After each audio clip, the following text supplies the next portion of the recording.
In 1957, Frank Sinatra walked into a stranger's funeral in a small Ohio town, sat in the front row without saying a word, touched the casket like he was saying goodbye to family, and left before anyone could ask why. And for 30 years, nobody knew what debt the most famous singer in America believed he owed to a quiet factory worker named Thomas Bellini. It was a gray Thursday afternoon in May, the kind where the sky hangs low and the air smells faintly of rain and steel mills, and inside Grace Community Chapel just outside Youngstown, there were only 14 folding chairs set out near the casket because no one expected much of a crowd. Thomas Bellini had lived 71 years without headlines, without promotions beyond shift supervisor, without children, without dramatic stories, just 42 years of clocking in at the same machining plant and going home to the same narrow house on Cedar Street, waving politely to neighbors, keeping his lawn trimmed and his voice low. The service was simple, almost painfully so. A closed casket, a modest spray of carnations paid for by two nieces who had driven in from Akron, and Reverend Harold Green flipping through handwritten notes about steadfast character and quiet generosity, phrases that felt appropriate but ordinary. Then, 10 minutes before the service began, everyone heard it. Not sirens, not chaos, just the unmistakable hum of an expensive engine rolling slowly down a street where most cars were 10-year-old Fords and Chevrolets. Heads turned toward the church windows. The engine cut off. A car door opened. Another closed. The heavy wooden doors at the back of the chapel creaked inward, and the entire room froze. Frank Sinatra walked in. Not someone who looked like him.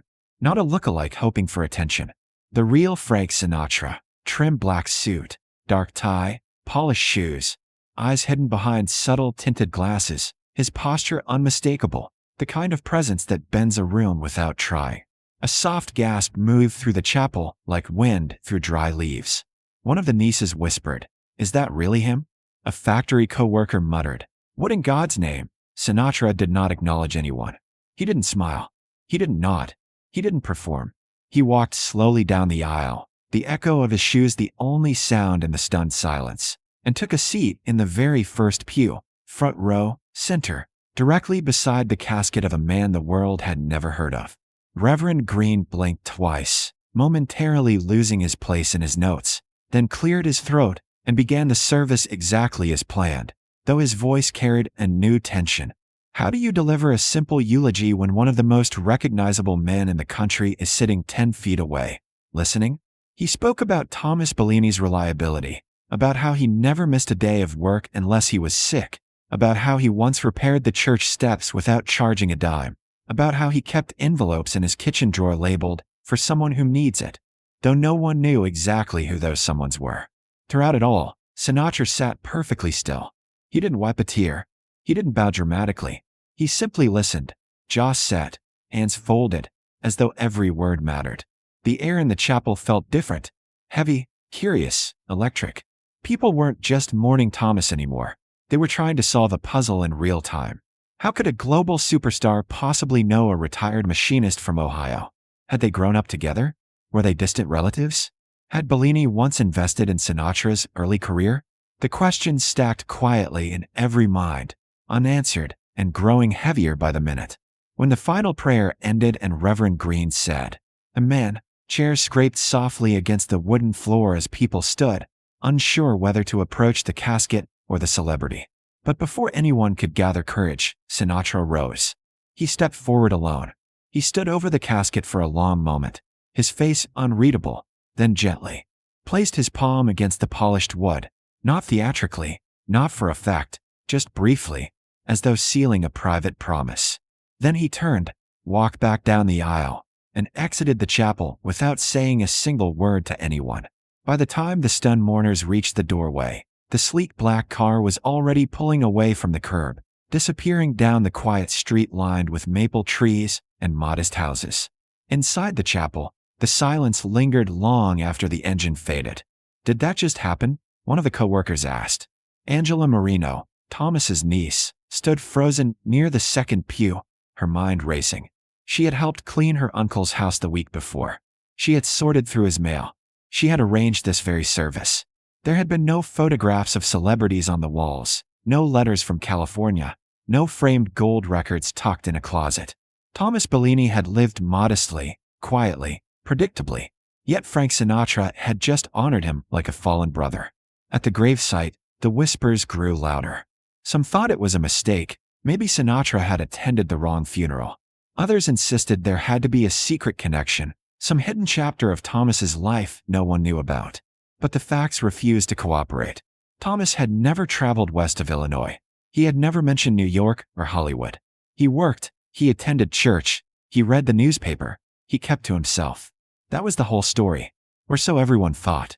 After the burial, Angela went back to her uncle's small house and began searching with new urgency. Drawers, boxes, old coats in the closet, envelopes tucked between book pages, looking for anything that could explain why Frank Sinatra had sat in the front row of her uncle's funeral like a grieving son. She found nothing. No letters, no photographs, no clues. Just a worn Bible, neatly folded work uniforms, and a kitchen drawer containing several empty envelopes labeled, "For someone who needs it."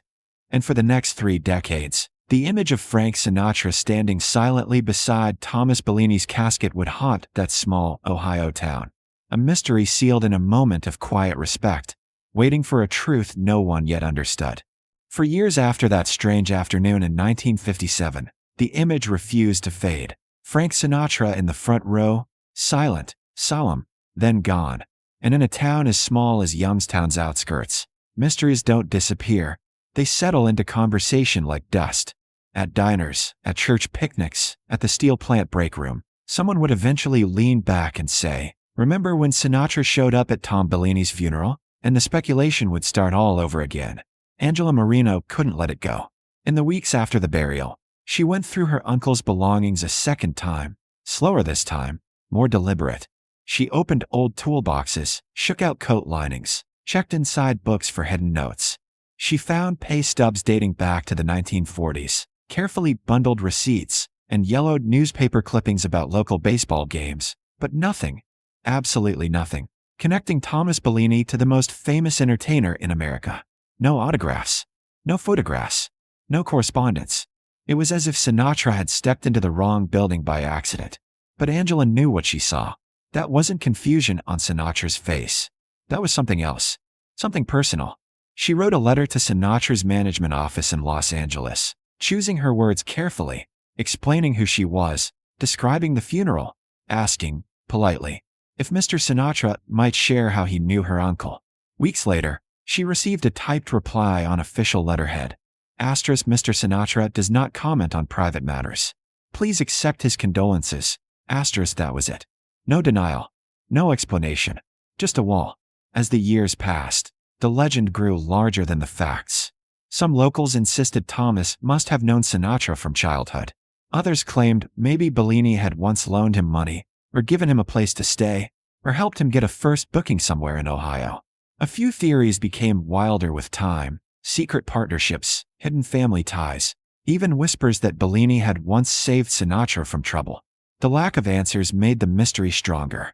And Sinatra himself never mentioned it publicly. Not in interviews. Not in memoirs. Not on stage. If reporters ever asked about unusual appearances, he brushed them off with a joke or changed the subject. Then in 1987, 30 years after the funeral, the silence cracked. A small entertainment magazine published an interview with a retired woman named Evelyn Parker, who had worked as Sinatra's personal assistant in the mid to late 1950s. The article was modest, buried between stories about old Hollywood premieres, but one question stood out. Asterisk. What's something about Frank Sinatra that the public never knew? Asterisk. Evelyn paused before answering. Then she said, "There was a funeral in Ohio in 1957. Frank made me promise never to talk about it while he was alive." The interviewer pressed her gently. Sinatra was still alive at the time of the interview, but decades had passed since the funeral. Evelyn chose her words carefully. She explained that in May of 1957, Sinatra had received news that a man named Thomas Bellini had died in Ohio. As soon as he heard, he canceled meetings and told her to arrange immediate travel. Private, quiet, no press. She asked him who Bellini was. Sinatra's response had been simple: "Someone I owe." He refused to elaborate further. On the flight to Ohio, he barely spoke. He insisted they drive themselves from the airport to the small chapel. No security entourage. No photographers. He wanted it handled quietly. After the service, after the moment when he placed his hand on the casket, they drove back toward the airport in near silence. Evelyn admitted she eventually asked him again, softly. Frank, who was he? She said Sinatra stared out the car window for a long time before answering. When he finally spoke, his voice wasn't theatrical. It wasn't dramatic. It was steady, reflective. He helped me once, he said, when nobody else would. That was all he offered during that drive. He made Evelyn promise never to turn it into publicity, never to use it for headlines, never to let it look like charity or sentiment. Some things, he told her, aren't for show. The magazine piece didn't contain the full story yet, only the suggestion that there had been a private debt, something rooted decades earlier. But when Angela Marino stumbled across the article months later, she felt the first real shift in 30 years. Her uncle hadn't been mistaken. He hadn't been random. There had been a reason, a real one. And somewhere in Sinatra's past, long before the fame, the records, the screaming crowds, Thomas Bellini's name meant something. The mystery was no longer whether Sinatra knew her uncle. The mystery was what had happened between them, and why a global icon would guard that memory so fiercely for 3 decades. Years after that interview, after the whispers had softened and the steel mills had thinned and the world had changed, the full story finally surfaced through Evelyn's private notes, shared only after both she and Frank Sinatra were gone. It turned out the connection wasn't glamorous, dramatic, or complicated. It was simple, and that was what made it powerful. In 1939, long before the tuxedos and sold-out shows, before the Academy Awards and the screaming crowds, Frank Sinatra was just a skinny, discouraged kid chasing auditions across Ohio. One cold night in Youngstown, after being turned away from yet another club, he found himself hungry, embarrassed, and close to giving up. He had no money left and nowhere to sleep. He sat behind a diner trying to decide whether to call home in defeat. That's when a factory worker stepped outside on his break.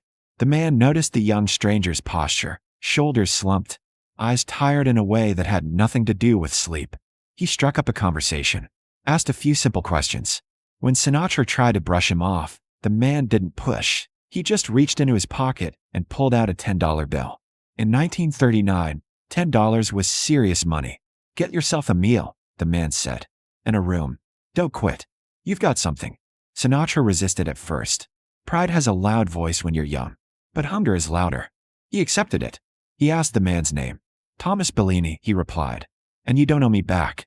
Just help somebody else when it's your turn. That $10 bought Sinatra food, a cheap room, and, more importantly, one more try. Within weeks, he landed a small audition that led to another opportunity, and then another. His path wasn't instant, but it continued. And he never forgot the man who stepped in on the night quitting felt easier than continuing. Over the years, as Sinatra's career exploded, he tried quietly to find Thomas Bellini. He didn't remember an address, only a name and a town. It took time, decades actually, and by the time his team finally located Bellini in Ohio, the news reached him too late. Thomas had just passed away. So in 1957, Frank Sinatra got on a plane. Not for publicity, not for headlines, but for gratitude. He didn't speak at the funeral because it wasn't about him. He didn't explain himself because he didn't want applause for remembering. He sat in the front row because that was the only place that felt honest. And when he placed his hand on the casket, it wasn't for the crowd of 14 people in that chapel. It was for a promise made behind a diner nearly 20 years earlier. Thomas Bellini died never knowing the young man he helped became one of the most iconic entertainers in the world.